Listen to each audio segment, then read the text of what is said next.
Ms. Melanie Ramjee, who is the director of the South African PR agency Tutone Communications, amongst many other things. You know, you see on your profile there you are Special Olympics South Africa Ambassador, Deputy Chairperson of that, and also a blogger on Hypress Live. Now, I need to know, firstly, there's many things that I'd like to know, because I personally am not really clued up on what a publicist does. And I think that may go for many others who wouldn't admit to not knowing, you know, what sort of surrounds that sort of profession. But to sort of kick it off, I want to focus on you. When we look at your handles, I don't know if I'm pronouncing it correctly. Is it Hypress? I need to know where that comes from. Yes, it is Hypress. I bring the hype to brands, so holler at your girl.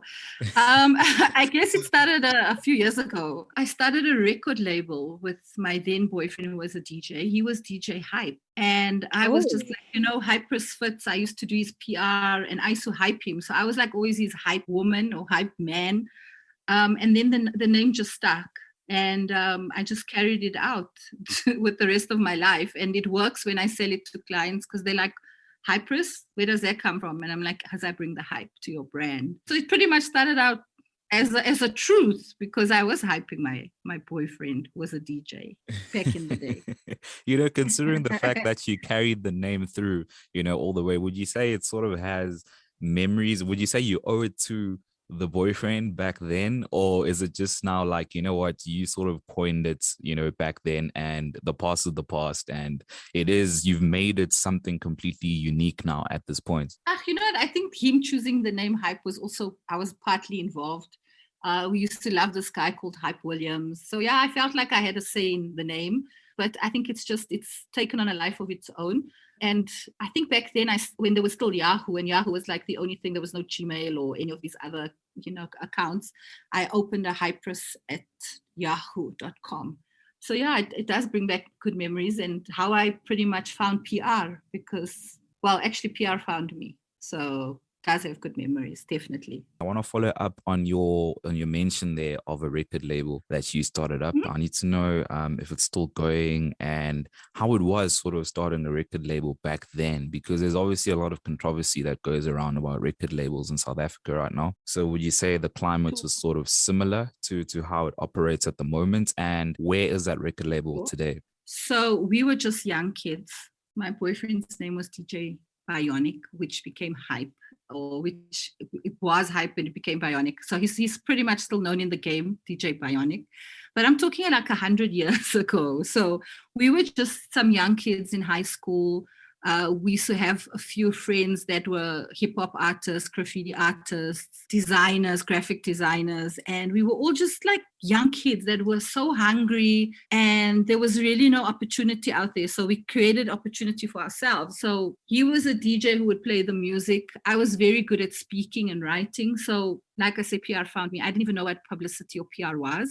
Back then, I was just a 16, 17-year-old kid who loved hip hop. So I found my positivity in hip hop, and I grew up in the culture, in the scene.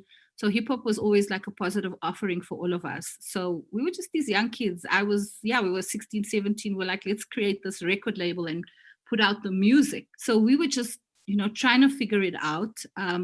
It's very different right now because there's so much opportunity out there. The face of hip hop has changed so much over the past, I would say, 25 years. So yeah, the record label was called Eargasm Records, which then we extended to Eargasm Entertainment. And it's not around anymore. Life happened, we broke up. He carried on the label for a bit, but we were just young kids who we didn't really know what we were doing. We were just in it for the love. Melanie, this is quite a privilege, because I was, the first time that Nasiphi had hinted that this is who our guest is going to be, I was like, what? I am there. I am going to make sure I am there. So really it's quite a privilege and honor to be speaking to you, especially of someone that has been working within the industry. And as Nasiphi has correctly, stated, that I've got quite a lot of questions because I have followed you in all of your footsteps.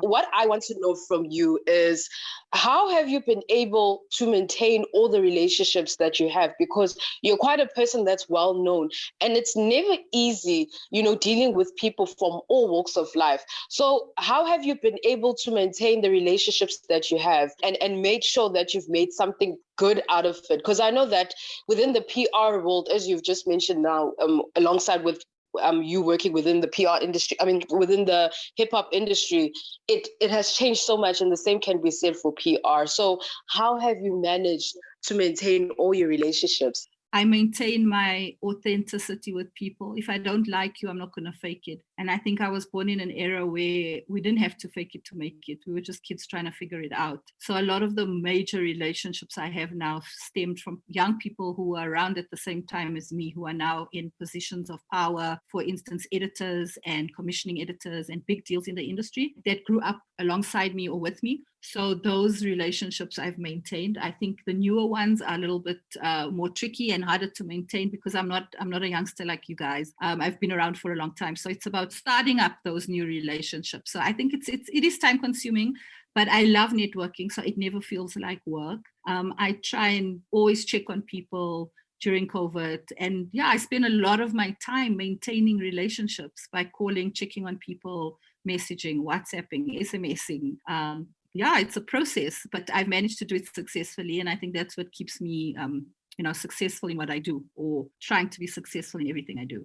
That's awesome. So, you just touched on quite a valid point, and I'm going to put it into the PR industry, where you just briefly spoke about that the hip hop industry has changed quite a lot.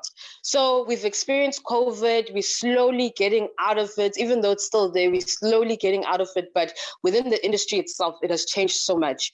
So within your view, how do you feel that PR has changed in South Africa? Because, you've been working within that industry for quite a long time now. So in your view, what has changed, and what is it that you think that people should really take note of and take good care of in order to, further their brands and things of that nature? Sure. I think social media has obviously completely revolutionized the industry, not only for PR, but also journalism, writing, magazines, like print. When I say magazines, I'm talking about print. So a few years ago, there was this platform called MySpace, and I was completely intrigued by it. And it was really for artists and for creatives. And I'm a publicist. We're sort of creative, but it's not for us. And I mastered that. I didn't have a family, a boyfriend, a husband at the time. So I had all the time in the world. I was hungry for knowledge, hungry for figuring out what's next. And I'm from the old school where we sent out faxes as a press release, one at a time with a cover page. So I figured out that social media platform. So I've always tried to maintain to be one step ahead of the game.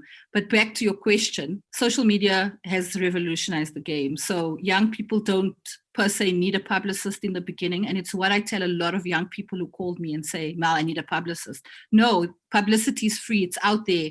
It's at the press of your thumb or your finger. Social media makes everybody a publicist, a journalist. You can get your brand out there, the news out there immediately, relatively quickly from, the old school PR to send out a press release. But having said that, I don't take away from the fact that some brands do need PR, because you don't either have the time to manage your own social media, or you just need somebody to manage your brand because you're too big of a brand right now. So this is what I always tell young people: do your own PR. PR has changed so drastically over the past few years, and having moved so far away from MySpace, where Facebook came into play, then Twitter, then Instagram, and yes, you can do your own PR. I hope it answered your question. No, you did. Thank you so much. I really appreciate it. For anyone who's listening to the chat, I didn't introduce ourselves as the host. I'm Nasiphi Zwane, and I've got my co-host with me, Zama Khumalo, who is the cultural curator and also the founder of Ithekuconnect, doing major things right now in Durban. And I am really just appreciative of the fact that both of you actually, took time aside to have this chat. And I'm really stoked. Now on Eargasm, Melanie, what you were mentioning earlier, would you say that Eargasm sort of, laid down a proper or a solid foundation for you to go on and become, the dope publicist, that you are? And what would you say you took from your time during, Eargasm Records that you now apply into your profession at the moment? Eargasm. It taught me so much. I mean, just to take it back, at the time I was studying fashion design. And I did that just because I didn't know how to explain to my parents that I love writing and I love music, but I can't rap.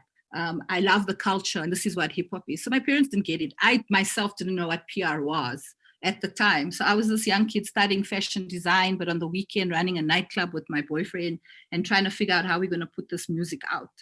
So Eargasm was fundamental in my success. I think it helped me build a foundation of what I did, because I found myself in this space where I was trying to put out some music of my friends and colleagues, and we were just trying to figure it out. But it really laid the foundation for where I am right now.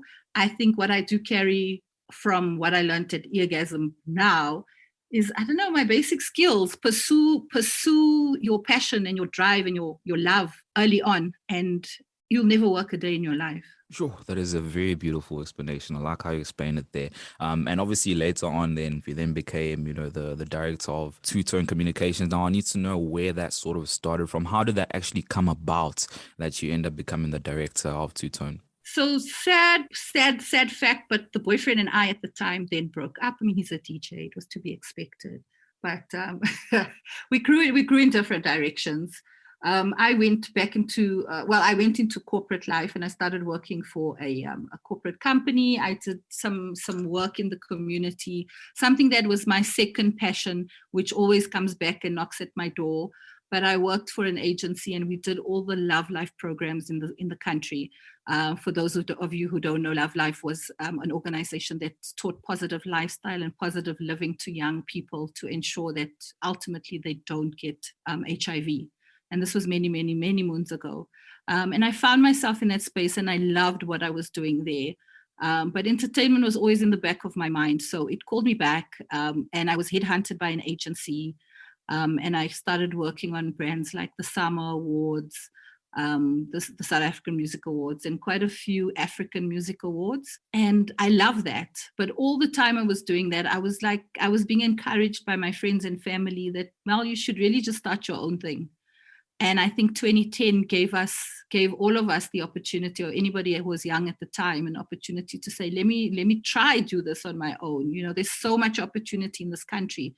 And I quit my cushy agency job, and I registered the small business called Tutone. Actually, I wanted Hypress Communication, but there was a company that was similar. So Tutone was the second option. And I registered my business, and I've never looked back. And it's 11 years this year. And the rest is history. I'm sure we can insert that. Yes, definitely gonna insert that there. It's really incredible that you've been able to push this long, and Zama, I think you could jump in on this one with a follow-up as well. That's really dope what you've done, Melanie. Well done. I agree with Nasiphi that it's really incredible. And touching on that with Tutone from its small development stage, I just want to know from you as to, you started out small, and sometimes people don't take you seriously when you're still starting out, because now you're starting out on your own, and you aren't starting out without any representation. How were you able to gain the trust of people? I know that probably you had touched on a lot of clients and everything, but how were you able to still start out and just motivate yourself? Because sometimes when you're a small brand, maybe you don't have the backing of big brands per se, they don't take you seriously. I make it sound very simple, but you're so right. It's brands and people and individuals. They don't trust you. They don't know you. I was fortunate and blessed within my corporate space to have worked with a brand called YFM. It was a youth station that was coming up, and they were doing great things. And I worked with them in my agency job. And I think I impressed them so much, and they love my work ethic, and they love what I represented. And I think they were all about young people and supporting African youngsters. So when I quit my cushy job, they knocked on my door, and they were like, hey, do you want to come work on a project with us? Not as an employee, but as an agency. And I'm like, but I'm just one little person. And they were like, well, we've got this huge event coming up, and if you can handle our PR and our guest list, let's give it a go. So they really believed in me, and I think that was my first big blessing, because I didn't have any clients. And another client who believed in me was a young lady that I actually believed in when I was in agency, and I kept pushing, and her name is Bonang Matiba. And she was, I'd always pushed her during, when she was younger, when I was in agency. So she came back to me and she said, Mel, I have a magazine cover and I'm doing amazing things, and can you represent me and do this launch for me? So those two people propelled my career, and that just took me to the next level, where if a person like Bonang and YFM can believe in this young company, we all for it. And that really propelled my business into what it is today. I don't know about you, Nasiphi, but for me, that is so motivational that someone who has been in the industry for quite some time can still say that it was hard in the beginning. When you don't have, the trust of people per se, you still keep out going. And to know that someone like Queen Bee just comes to you, For sure. No, it really is motivational. And I'm really, really blessed that we're having this conversation right now. So here's a bit of a plot twist that I'm going to ask to you, Melanie, that within your whole career, give us 2 of your favorite projects that you've ever worked on, and why you feel those are your favorite projects. It can be anything. It can be an individual or it can be a brand. 2 of your favorite projects. The first one that I must note must be a concert that you guys might have been too young for at the time. It was called Black August, and this happened in 2001. This is pre-Tutone Communications, when I was still running Eargasm Entertainment. We put together this concert. We were young kids, the boyfriend and I. We also had a third partner, but we were like young kids, like we want to do this massive hip hop show, and we're going to show everybody that we know what we're doing. So we went to Sprite, and Sprite gave us R1 million, and we were bringing out Lauryn Hill, The Roots, Talib Kweli, Black Thought. Well, he's from The Roots. Those were the big names. Black August was an ongoing political movement that was running in the US that wanted to they had grassroots in the US, and they were trying to start up in Africa. And all the money raised went back into Black communities and education. And it was just a great concept. So we jumped on it and we were like, hey, let's do this thing. So we did Black August in South Africa. But lo and behold, as it may be, Lauryn Hill was going through some personal issues. So she literally disappeared. I think it was a week before the show. So we had to go back to Sprite and say, hey, we have everybody else, but Lauryn Hill's gone AWOL. Obviously, they pulled out. So we had no money. So we had to go to parents and friends and anyone we possibly could find to help us raise this money to pay for the flights that hadn't been paid for, the accommodation, the concert venues, the sound, the staging. But thank God, many blessings later, the concert happened. And that's what literally put us on the map as 3 young people trying to do amazing things in South Africa. The concert was a huge success, not only in Durban, but also in Cape Town and Johannesburg. And we made a name for ourselves. So I always have to mention Black August because it's what put me on the map in this game, or it what put my name in the history books, I hope one day. Maybe let's do one modern. Sure. One of my favorite, let's see, locally, I would say Black Coffee has had a project that came out called Music is King, where he had been building his brand for many, many years. And he had this crazy, insane vision of filling up the Dome, which is a massive venue in Johannesburg, with just himself and a few friends. It was a crazy idea, and it happened 3-4 years ago. And we got together as a team.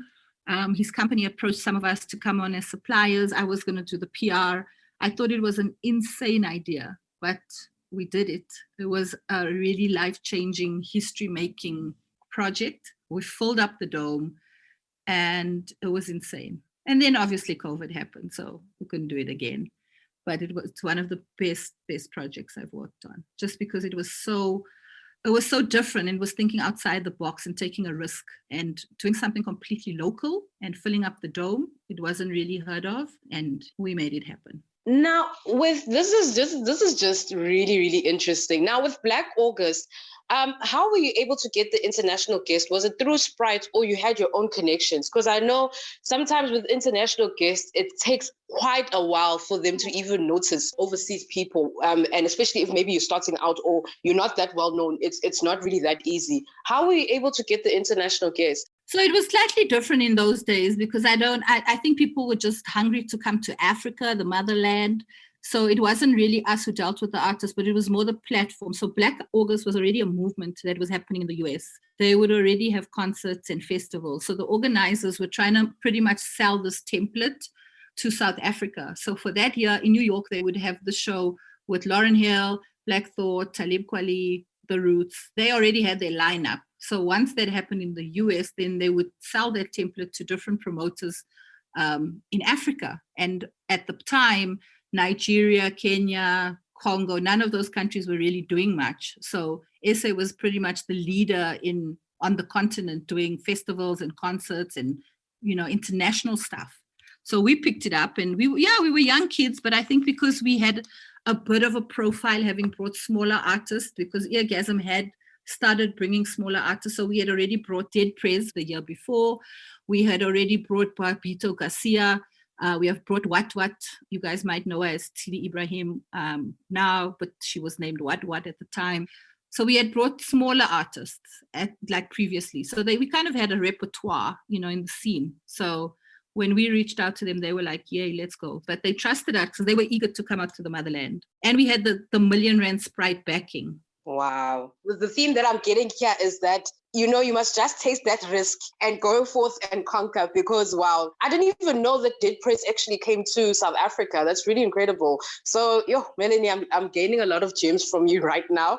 Nasiphi, No, like I told you that I've been following you. So you unpacking all of these stories is literally like motivation, not only for me or Nasiphi, but other people that that are listening to this, conversation that, no, I'm actually on the right path, and especially as a creative. And I've always emphasized this, that creators, especially in South Africa, are doing the most. It's just that sometimes they need a platform or they just need a leader per se that will show them that, no, it can be done, but this is how you do it. So, it's conversations like these that are so empowering and that are so great to have that, and also dispelling a lot of truths that a lot of myths that we had as well. So for me, I'm really inspired by this. It was 20 years ago, and I'm assuming you might be in that bracket. So it was 20 years ago. It was a long time ago. Jeez, yeah. I am not going to reveal my age, but I understand what you're saying. I wasn't going to ask. To answer your question, Melanie, I think in 2001, I was 5 years old. So oh my God. I was... Now you got me feeling real old. No, you actually look really young, actually. You look like 28 or something. So you got good genes.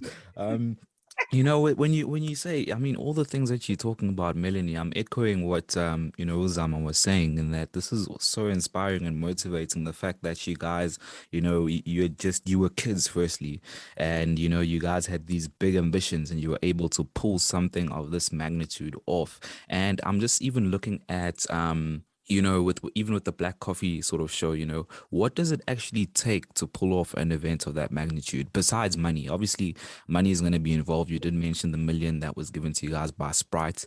But money aside, what else actually goes into planning an event as big as, say, maybe Black August or even filling up the Dome? I really think it's largely based on relationships as well. Another very cool and successful event I worked on was called Cotton Fest, which is owned and masterminded by Ricky Rick, a very famous hip hop artist. He started off this campaign where we didn't have the money. Everybody loves Ricky, but brands are not going to commit to 2 million rand or R1 million when they don't know what your event is, what it's about. So you have to use your relationships to get around. So it's a matter of saying, hey, Mel, I've got this concept. Would you come on board? I can't pay you your usual rate, but for sure in year 2, I got you.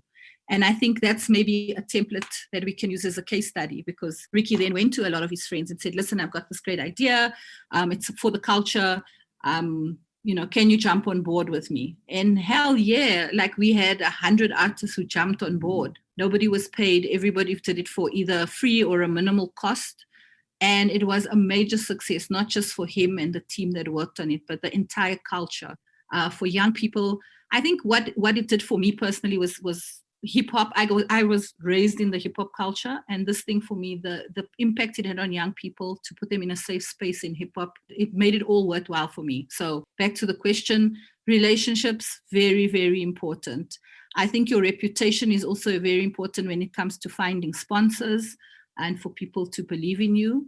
Also for venues to take a risk and give you their venue. When you're going to the Dome, it's not always about money. It's also about what is this person's reputation? What have they done before? So I would say partly your reputation and the reputation you have in the industry.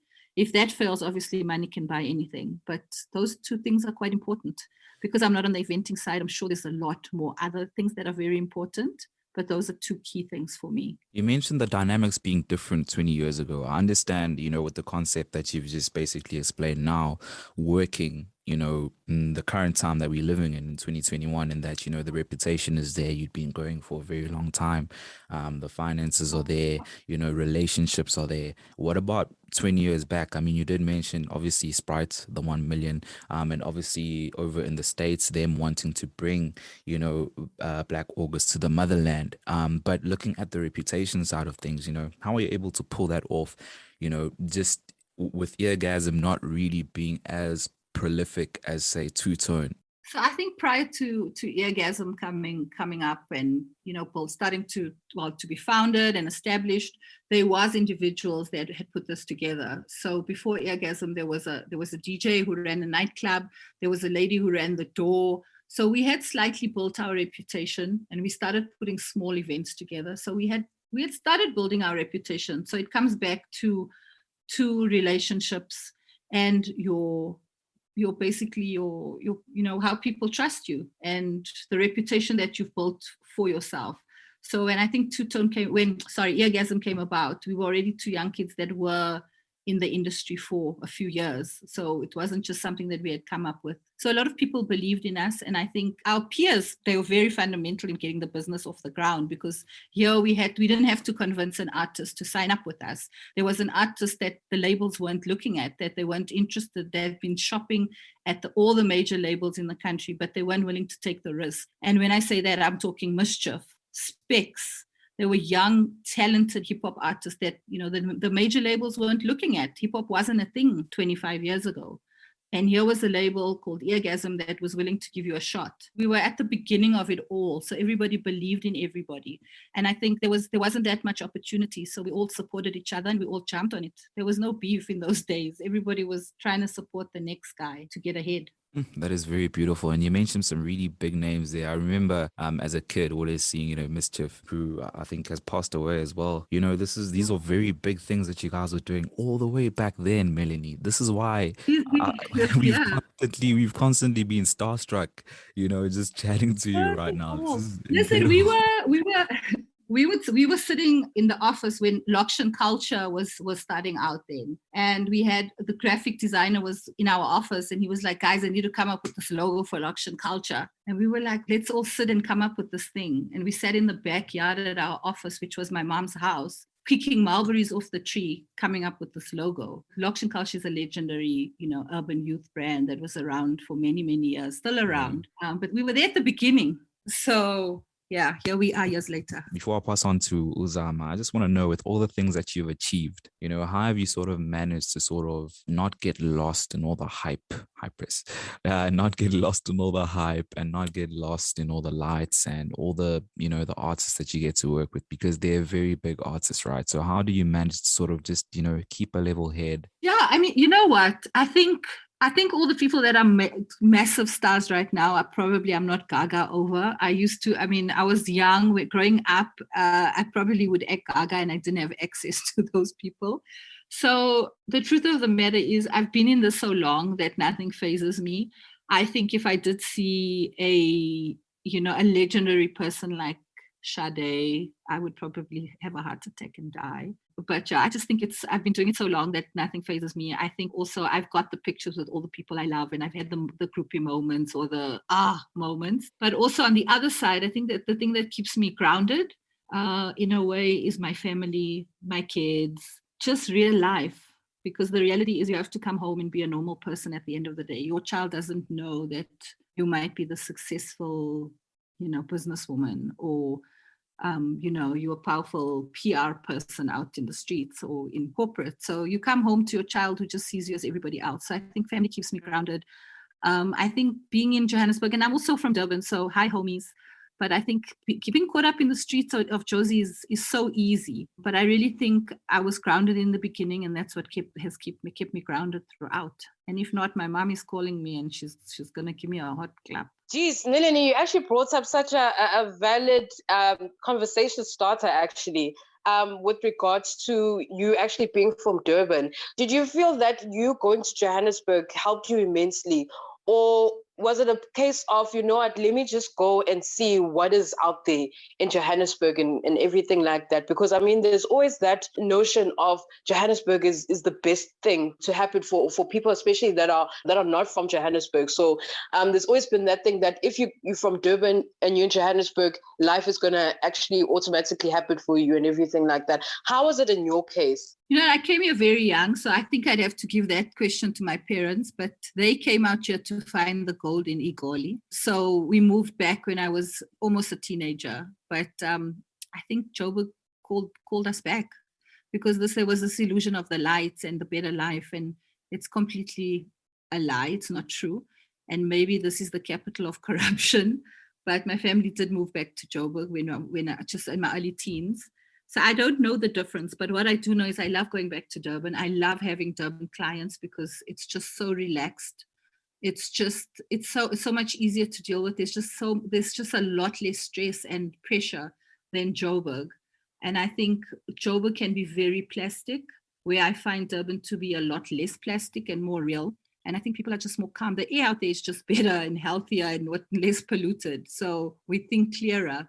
So I always love going back home. So to be fair, the streets of Joburg didn't call me or the city lights.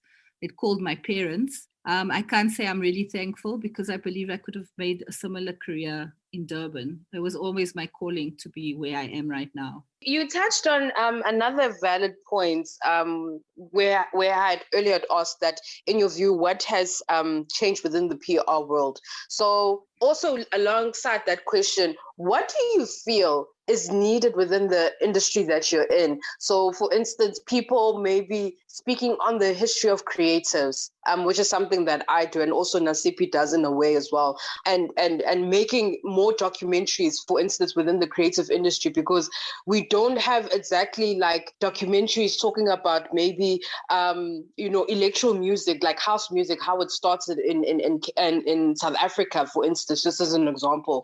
Do you feel that we should have more of those type of things within the industry? You know what, I think in life in general, in any industry, it's good to know where you come from. So I think with what your craft is and what you study and what you strive to be, or your passion, it's always nice to know where it started, like your culture or your heritage. It's always great. So for me, I mean, yes, we were at the beginning when hip hop was starting, but we also, we took from different genres and different cultures of how it started, and we took things that worked in that culture or that genre that might work in ours. So I think within any industry, it's good to know where you come from. So the answer would be yes, it would be great to have more information, because like you're saying, you don't even know Dead Prez came to this country, and that's just short because there isn't enough information out there. I don't think we celebrate our roots or our beginnings as much as we should. And I think that just really does guide you and make you more successful in the craft. It's a basic fundamental. If you know how things had been done in the beginning, you won't have to suffer relearning them. The information is all there. You just need to grasp it. And in this sense, definitely more documentaries and information sharing. How did you sort of come up with your business know-how? You did mention that, back in 2010, you registered the small business and all that there. But I'd like to believe that, business is a completely sort of different, sort of department to what you do as sort of like a publicist. You get to learn or yeah. So how did you sort of transition and be like, okay, I've got the skill of being a publicist. Now I need to make this a full functioning business. So I'm really just good at PR, writing, people skills, networking, but I don't know nothing about starting a business. I don't know where to begin. So just a practical an example or an incident that happened to me that just literally burnt me, and I had to figure it out. But I thought business was simple. Let's go ahead. Let's start this business. Like I said earlier, I registered the company, got the name, and I was like, let's go. But I don't know anything about, finance and running a business. So did this project for this radio station, and they offered me the amount of money that I got paid a whole month's salary at my corporate job, and this was literally half a week's work. So did the job, invoiced the client, and then end of the month came and SARS took 25% of my money. I nearly died. I was like, how can these people take my money? My business had not come into effect because it takes 30, 60 days or something. I hadn't opened a bank account. So I literally invoiced them with my own bank details. So I just didn't know enough information. And that threw me into such hot water where I'd already spent that money. And SARS took that 25%. So I had to figure it out real quick. So hired myself a finance person, a bookkeeper at the time, got more information, started learning stuff that I completely didn't know about. So it was not I was kind of baptized by fire.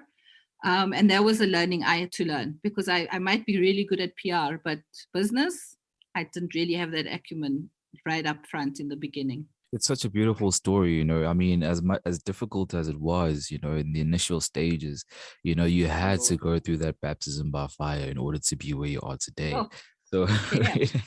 it definitely had to happen. Something you mentioned earlier there, Melanie, when you were talking about working with, Black Coffee and, the events at the Dome and everything like that there. And you're mentioning, events and Ricky Rick, Cotton Fest and all that. One interesting point you then came to was, and then COVID hit. How much of an impact or effects did COVID have on you running as a business or Tutone Communications? Events literally literally stopped happening. So that meant a majority of my business just stopped happening. So I had to figure out what next, because my primary clients are festivals, events, launches, CD launches, artists, music festivals, all of that. So that literally came to a halt. So I had to figure out what next. So I started doing some corporate PR. And then slowly artists started releasing music, which meant you had to think outside of the box, because there was no more festivals where they could perform. There was no more launches, that physical people launches where we could, have a launch with 1,000 people attending or 200 people. So I had to think outside the box. I started doing the corporates. I started launching different sort of PR. My business even went into selling some sanitizers and masks, which was outside of PR. But yeah, I think a lot of us had to think outside the box while we were waiting for the world to open up again. I think corporate PR is not something I enjoy, but I had to do it to survive. And it became more fun, because like I said, when you love something so much, you never work a day in your life. So in the beginning, it felt like a bit of work coming out of not doing anything and baking banana bread all day for a month or so. But bills were piling up and you need to figure out what next. And I love that I have such an entrepreneurial spirit, or a hustling spirit, that I figured it out. Yeah, COVID really came with, the situation where people really had to adapt, and props to you for being able to, transition and move with the times. I mean, I'm even looking back with us as a podcast, and that we had to, initially we were doing, interviews, like going out and seeing people and talking to them. And then we had to transition to more of an online thing, which I'm grateful for, because then if COVID never hits, it's sort of like, our chat with Melanie wouldn't be a thing. Yeah. So I gotta also give you props for being able to then transition and sort of not let, COVID, sort of break you down in any way possible. Zama, do you echo the same sentiments on your end? Definitely.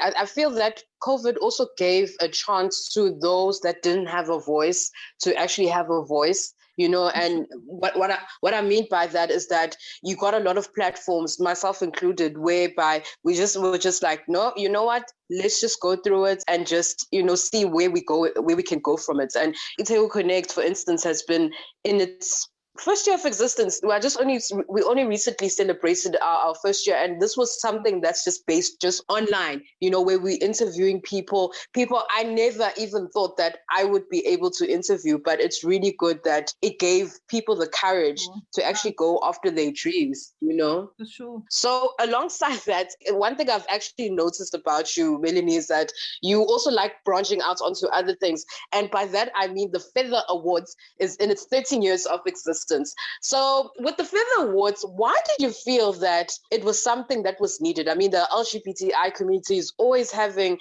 events that are obviously showcasing their culture, the whole community and things of that nature. So why did you feel that you needed to be a part of the Feather Awards? It's not a new thing. I'm part of the community, so I'm an ally, so I'm the A. I'm sometimes the plus, but I'm a member of the community. I was at the very beginning. So Feathers is 13 years old, and the guy who founded it, Ithekuconnect, was a long-standing friend of mine who was really very keen to start something fun and flamboyant for the community 13 years ago. He had a small little launch in a nightclub that I used to do PR for, and he kept telling me about this event he wants to put together called the Feather Awards. So we set it up. I wasn't able to attend on the day. I think I was in Brazil with my corporate job. And so I've been to every single Feathers since. And then last year I had the honor and the privilege of doing the PR for it again this year, because the lady who does the PR, who's one of my mentors, had moved abroad to Amsterdam, so I was unable to do it. Prior to that, I had done the social media for them, I think year 2, 3, 4 onwards. So it's something that's always been close to my heart. I love the community. I am thankful for the community that they've been a part of my success of my career, for people like Ithekuconnect and other gay guys who were always supportive of my events. Back in corporate days, they would be the first people to reply to my events and my parties. So they helped build my career, and they were the vibe. They would come to the party and make it a party. So people like Tami, help build, I feel, my career in a big way. So I'll always feel I need to give back to them, to the community at large. And just because we're not part of the bigger group, we're always isolated or victimized. So I've never felt like I fitted in the bigger community. I always was odd. Even in my family, I've always felt like the odd one out. And I love what the community stands for, of inclusion. And that always brings me back to any form of event, charity, movement, like project, organization that talks about inclusion for all. I always want to get involved in that sort of movement. Melanie, you guys, this is one of the last questions, because you also don't want to keep you too long, but you wear many different hats. You play many different roles. There's many different things that you're doing. And in the beginning, when we were doing the introduction, I did mention the Special Olympics South Africa, and that you're an ambassador of that and the deputy chairperson. So how did that sort of come about, and what was it about it that sort of attracted you to or towards being an ambassador? Sure. Thank you for this question. I'm glad you didn't start with this question, because this is all we would have spoke about. So thank you for keeping it for last. Like I said in the previous question, I'm all about inclusion for all. And I think because I always felt like the black sheep in the family, and I didn't feel like I fitted in high school. When I grew up and I had a voice, and I realized I had a voice, I wanted to use that voice for inclusion and making people all feel equal and the same, because we all bleed red. And I'm all about this inclusion movement. So when I was approached by Special Olympics, the CEO actually approached me. She pretty much stalked me on Facebook. And I always call her the annoying white lady, because she kept messaging me to come and meet with them. And I really didn't know what Special Olympics was. I wasn't sure, to be honest. So I gave them the light of day, and I was like, okay, this lady's been irritating me for so long. So let me just go and give her, meet with her and find out what it's about. And I went to their offices, and she explained to me that Special Olympics is different from the Paralympics and the Olympics, and it's for people with special needs. So mostly kids with Down syndrome, ADHD.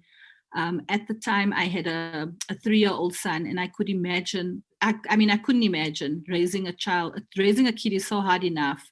Raising a kid with special needs must be the most daunting and hard thing, but at the same, obviously, as rewarding as having, the child that I had.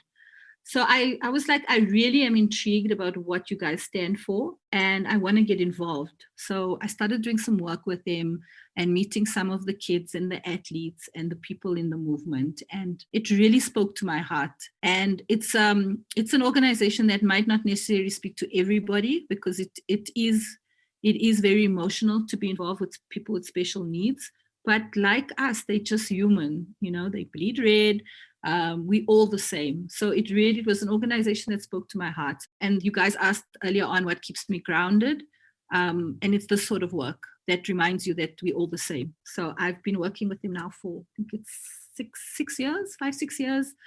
I rope in all the celebrities that I work with to come and get involved. Some feel the movement and they get involved. And I love the work I do with them. I love the work they do. I've been blessed enough to go with them to the Olympics and support the South African athletes, the national team. We came back with so many medals, which in relation to the Paralympics and the other Olympics that everybody knows about, we come home with the most medals in ratio to athletes that we send. And because it is a taboo subject, nobody really wants to speak about people with Down syndrome or, special intellectual needs, that we're not really given a voice. So I'm hoping that my voice is louder, and all the celebrities that I pull. And we have this event every year called the Polar Plunge, where we get all the celebs we possibly can together, and they jump into a freezing cold pool of water. It's really a stupid exercise, but the noise that it makes from this event, and everybody talks about it, gives me the joy, and everything I put behind it comes from the voice and the news and the coverage that comes from this event. So we just recently had it a few weeks ago, and we had over 100 celebrities who plunged. Corporates donate money. For me, it's really the PR that comes out of it, because people talk about us and they realize who we are and what we stand for, and we're all about inclusion. Just like the LGBTI community, we're all about inclusion for all. And we happen to raise quite a bit of money for the athletes to send them to Russia for the next World Games. So thank you for asking the question. It's my big passion. And I hope you guys now know what Special Olympics is. And hopefully next year, when your podcast is blowing the hell up, you guys, I can call you and say, come plunge for us. And you wouldn't say, who are you? Hypress who? So if you guys give me a commitment, please, right now on air, that would be amazing. 100%. You didn't even have to ask. 100%. We do. We commit. We definitely will. Yeah, like who? Hypress who? We don't know you. We don't know. I would love to get you involved. Oh, we would love to be a part of that. So we definitely commit. So we're definitely going to be a part of that. And thank you for even reaching out to an invitation like that, Melanie. We really appreciate it. And it's something that really warms my heart, the fact that you're using the connections that you've made through all the celebrities that to enhance and benefit and help out, when it comes to something like, Special Olympics South Africa. And it's beautiful. It's really warming up my heart, and it all just works hand in hand. I can't thank you enough for this opportunity, Melanie. Zama, any remaining questions on your side? Yeah, I just got like 3 more questions, and then we are so good and everything. Just using up this opportunity as much as we can, and really appreciative of it. Melanie, within the line of work that you do as well, I know that you mentioned that you got mentored. Do you do any mentoring of any sort? I do. I've mentored quite a few young ladies that have come up in the industry. And I think as much as time permits, I am completely open to mentor people. I try and mentor one girl at a time till she feels that, she's got enough knowledge from me, or she's cool to, go on her merry way. And then I take on the next one. I think with COVID happening, it was great because it could be virtual. Right now, I'm not mentoring anybody because I haven't really had the time to do such. But yeah, I'm always open because, somebody mentored me. So I have to pass it forward as much as I possibly can. So I'm always open to mentor young ladies and young boys, because it's inclusion for all. Yeah, definitely. And then also, what lessons have you learned? Like, what's the one major lesson that you've learned within your career that you will always take with you no matter what? I think follow your heart, follow your passion, dream big. There's so many. I think my biggest one is, follow your heart and your passion. And no matter what anybody tells you, because like I said earlier, I don't know what PR was, but I knew I loved to write. I love to network, and it so happened to be in the PR space. And that's why I feel like I don't really work that hard, because it's something I love doing. Every day I wake up wanting to sit at my desk and promote the latest musician or festival or artist. So it all feels like a really super cool job. Where do you see the future of the entertainment industry in South Africa? And then secondly, if someone is listening, wanting to be the next Melanie Ramjee, what is it that they need to do in order for them to be on the level that you are at right now? And that's literally just for me. Where do I see the industry going? I think because of COVID and what has happened, I think the industry will obviously dramatically change. I think we've moved a lot more globally towards the movement of smaller parties. And I think that's going to be with us for a little bit longer than we think. So we're not going to have the 20,000 festivals in this country for a while. I think the US have progressed to that, but we still don't have enough people vaccinated or educated enough to get the vaccine. I think there is sort of a political agenda as well. So if we talk about the relatively near future, definitely a lot different from what we know it to be. But I see so much growth in the next 10, 15 years. I think just having been around 20 years ago in the industry, it's grown so much. I think there's so much growth still going to happen in this country, and I'm excited to see it. There's no limit to our talent in South Africa, and I would hope we can be in a position like our West African counterparts in the next few years, few months, where we are selling out O2 Arena in the UK and we are reaching platinum in the US. And that's what I hope and what I foresee in South Africa's future industry-wise. Next question. Definitely nobody can be the next Melanie Ramjee, but they can be something bigger and better based on my template. What do I say to them? I think know your talent. So for instance, if you're not a great networker and you're not into writing, those are fundamentals you might need in the industry. I think be realistic of what you can and can't do. If PR is something you want to pursue, be clear it's something that you're good at or you can work at and become good at. But keep striving to be the best. I think be in it for the right reasons, because I came into PR not because I wanted to hang out with famous people. I didn't believe it's the coolest industry, just to be famous, like living on the gram. I was in it for the right reasons from the very beginning. I want to promote talent. I want to promote festivals. I want to sell your brand. So doing it for the right reason I believe is one of the reasons I'm still around and why I'm still here. And I live my truth every day. So I hope that answered your question. Definitely. Just key points. Me raising my hand, singing hallelujah. Those are definitely key points. And thank you so much for them. Please drop your social media handles. Thanks for putting me on. 100%. Thank you for joining us and taking time out of your day and having this chat with us. What are your social media handles, quick, for anyone who wants to engage with you? No, I was looking for you guys, but since you asked about mine, I'm Hypress everywhere. Everywhere, pretty much. TikTok even. Hypress, Hypress. I bring the hype. My handles, literally, it's Ithekuconnect. So that's ITHEKU Connect, CONNECT. That's literally on all social media handles, Twitter, Facebook, and Instagram. Love it. Dope. And on my end, it's at Sludge Underground on Instagram and Facebook. On Twitter, we are at Sludge031. But Melanie, we're gonna give you a follow everywhere, so you're gonna see us in them notifications. Definitely. Thank you. Bye.